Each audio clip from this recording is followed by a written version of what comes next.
Hello everybody. We are still reading Master of Self-Realization by Shri, Sadguru, Siddharameshwar Maharaj. Chapter 4.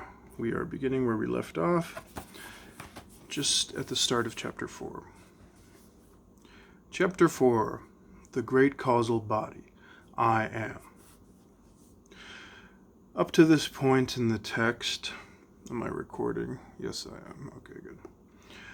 Up to this point in the text, the explanation has focused on the definition of the four bodies. Now we will see how knowledge arises in these four bodies to gain the knowledge of objects with sight through the gross body. It is necessarily implied that all of the four bodies are instrumental in bringing this about.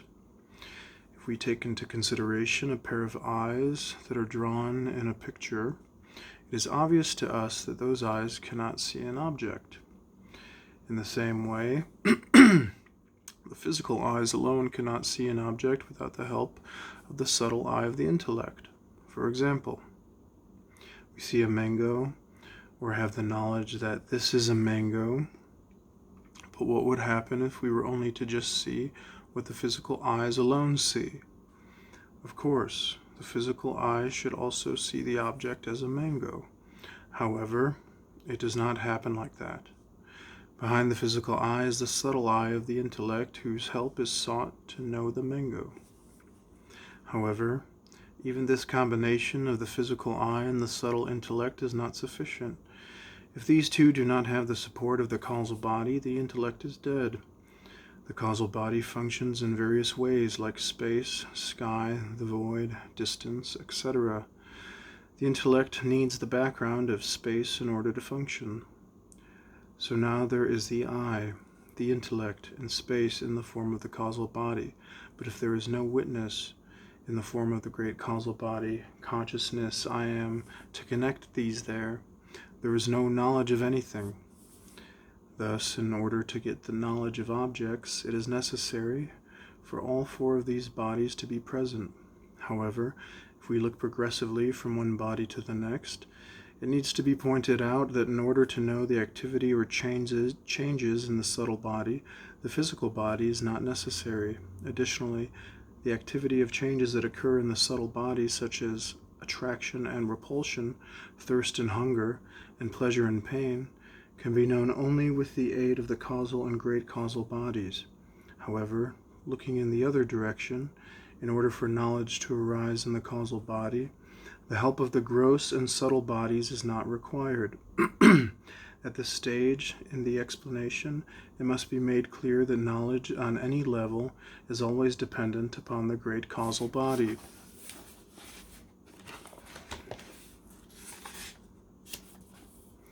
For gaining knowledge in the causal body, the elements of the subtle body, mind, intellect, thinking, prana, and the senses, are of absolutely no use. The elements of the subtle body only have influence over the gross and subtle bodies. The field of the causal body is entirely different from the gross and subtle bodies, and nothing from them can ever step into it. The question naturally arises at this point: if this is the case, how then can one enter into the great causal body? It is a fact that the scope of the mind and intellect is limited only to the subtle body, and they do not have the capacity to enter the further two bodies, the causal body and the great causal body. At this point, it must be stated that the knowledge of the great causal body, Turiya, is absolutely self-sufficient. It stands on its own and has no dependency or expectation of help from the previous three bodies mentioned earlier. This knowledge is self-luminous.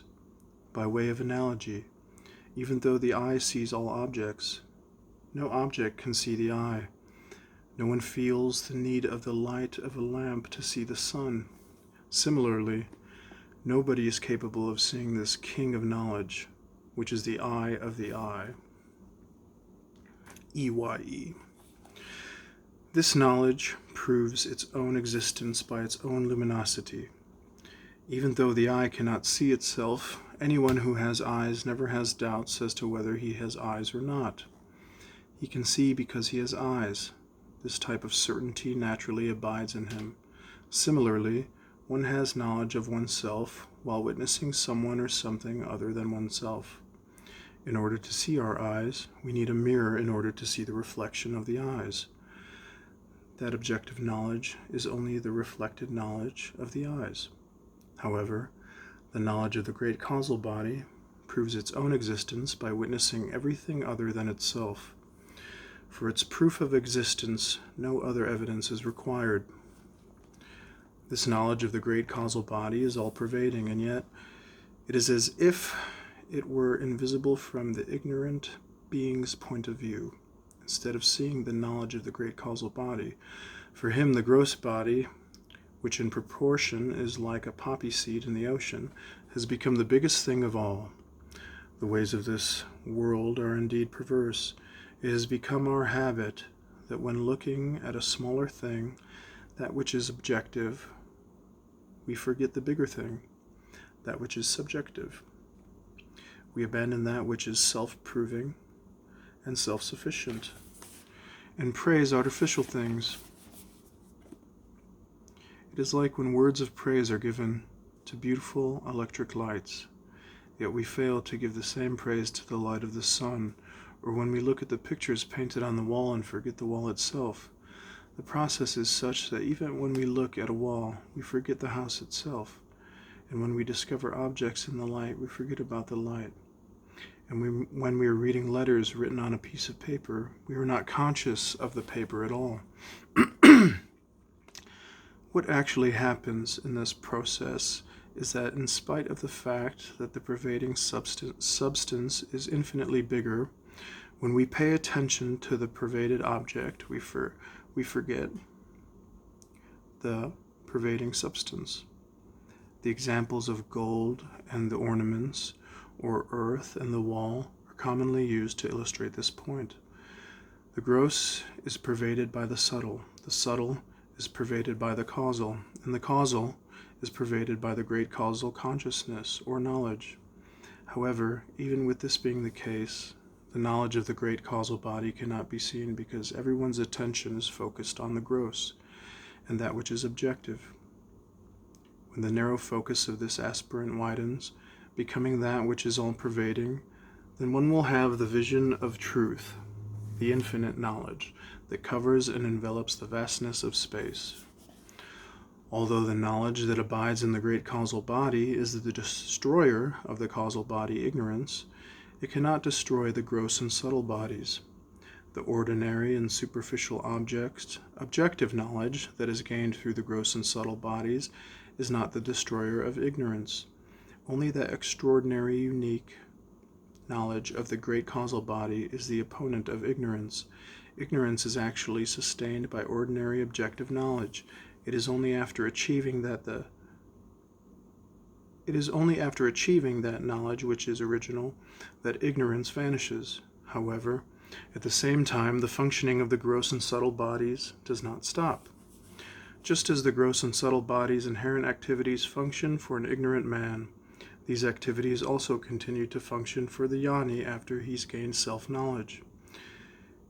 It is similar to the analogy of how the objects that are invisible in darkness are seen when the darkness is destroyed by the light of a lamp. The light destroys the darkness, but not the objects themselves. It is by the power of the light that the objects become known. It is only the darkness that is destroyed while the objects are illuminated. In the same way, when one gains self-knowledge, the darkness of ignorance is completely eradicated, yet the gross and subtle bodies continue functioning. In the natural progression of this exposition, the question arises, in the light of the knowledge of the great causal body, and with the destruction of ignorance, will the causal body cease functioning? Let us give this point some thought. Ignorance has many forms such as sky, space, point of contact, distance, etc. After gaining self-knowledge, it is true that ignorance is destroyed. In this self-knowledge, all impulses or activity, movement, appear in space as either subtle or gross desires. these impulses will not arise at all unless the space is first created. So what happens is this. When one looks at these bodies after gaining self-knowledge, the four bodies appear, or are viewed, in reverse order from the sequence that was used when each body was being transcended in the process of arriving at self-knowledge. First self-knowledge, I am, then the causal body in the form of space, then the subtle body, and after that the gross body. All readily appear and take form.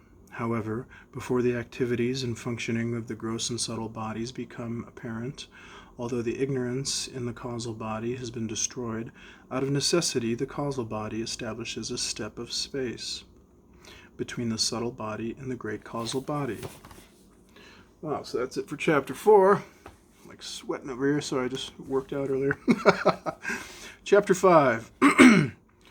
The appearance of the world. When knowledge begins to stir, activity or motion arises, and the causal body in the form of the space consciousness, or chptr, is simultaneously created. Then in sequence comes the subtle body, and then the gross body appears. In the method of gaining self-knowledge that has been expounded previously, the 4 steps that are ascended in sequence are: number 1, the gross physical body; number 2, the subtle body; number 3, the causal body; number 4, the great causal body. Now the same sequence is reversed. Number 1, the great causal body; number 2, the causal body; number 3, the subtle body; number 4, the gross physical body. Instead of knowledge abiding peacefully within itself, it begins to stir and begins its downward descent. The last 2 steps, those of the subtle body and the gross body, cannot be stepped upon unless the 3rd step, the causal body, is first stepped upon.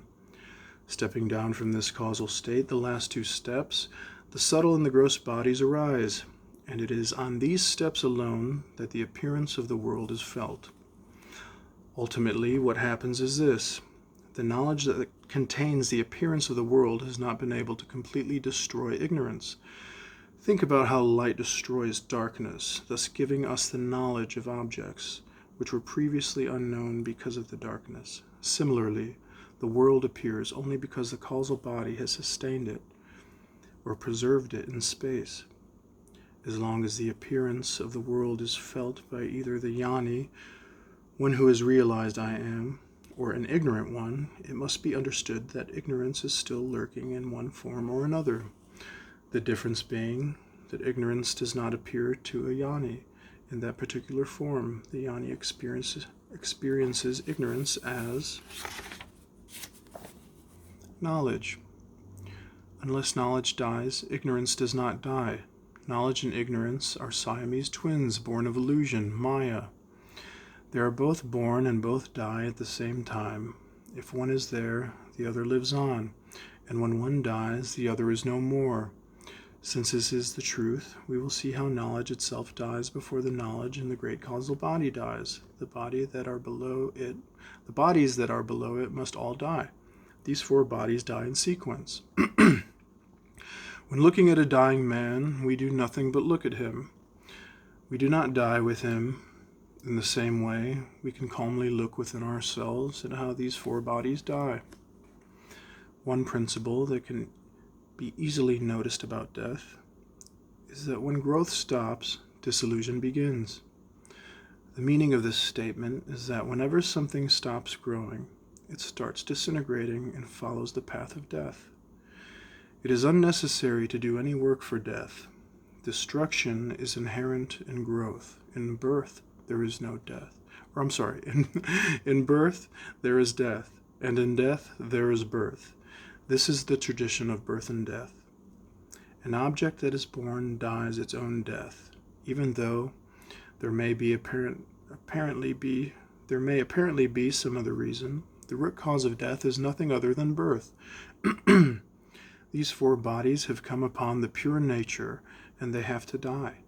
How do they die? We shall see. The death of the physical gross body, according to the principle of where there is growth, there is destruction, can never be avoided.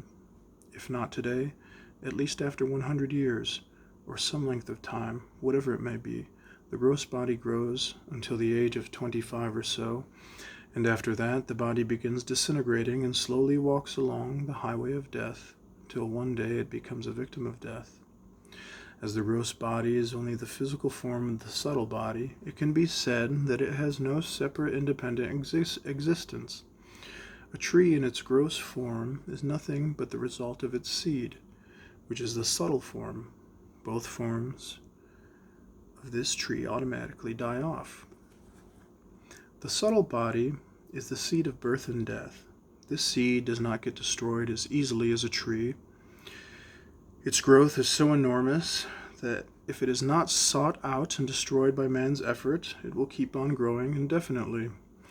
The growth becomes the cause of an infinite number of gross bodies. This is what puts a being through births in 8.4 million species. When the growth of the physical body naturally stops, the subtle body does not stop growing. It is here that one feels the need for a Sadguru in order to understand how to stop the growth of the subtle body.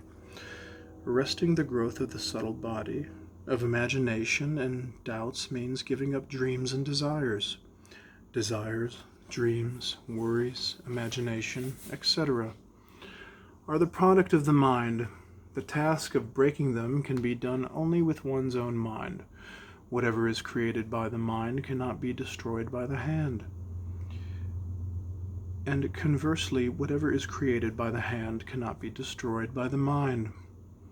Whenever we try to forcibly break up these dreams and desires, their number only seems to grow. The mind is frivolously disrespectful. When we try to curb it, it becomes more agitated. Therefore, to stop the growth of the mind, the Sadguru gives us the remedy. If you try to keep quiet, gradually the imagination and doubts dissolve. When a small infant is sleeping, if you observe its eyes for some time, you can easily learn a lesson from him how to stay quiet. When going to sleep, you'll see how easily the infant slips into sleep, forgetting himself. While you are looking at the baby, you can also slip into the state of forgetfulness, devoid of imaginings, dreams, desires, worries, and doubts. While a thorn can be taken out by the trick of using another thorn, the mind can only be broken with the mind. Birth and death, or appearing and disappearing, are the two opposite sides of the same state of consciousness. When one comes, the other goes, and conversely, when one goes, the other comes. Death dies its own death, like the demon Bhasmasura, who put his hand on his own head, thereby destroying himself. Thus, when the mind is broken, the state that is the causal body, in the form of forgetfulness, gets completely exposed, and the aspirant gets the knowledge of the state called forgetfulness. The remedy is to diligently practice remembering the instruction, or the repetition of the mantra given by the Guru. Once one begins to stop the growth of the mind slowly goes along the path of death and can gradually be completely annihilated. Moreover, one's study and putting into practice the teaching learned from the Sadguru have to be persistent. For example, once a tree starts drying up, even if one tries to keep it green, it will in due time start breaking up, then become uprooted, and eventually fall. Even if one puts plaster on the top of it, paints it, and tries to repair it again and again, a time will come when it comes crumbling down. In the same way, if the mind is constantly stopped from growing, one day it will automatically become tired and break up. However, the aspirant should not become tired of practicing. In this way, by persistent practice, the next body, the causal body, becomes exposed after the death of the subtle body. Once the curtain of the subtle body is destroyed, it ceases functioning as a covering over the causal body, and the causal body automatically becomes exposed. Okay. I'm going to stop there, my friends. Just under 20 minutes. And as always, it's been a pleasure, and I hope to see you on the next part. Part 8, I believe, or something like that, but check. But anyways, that was Master of Self-Realization. Thank you so much.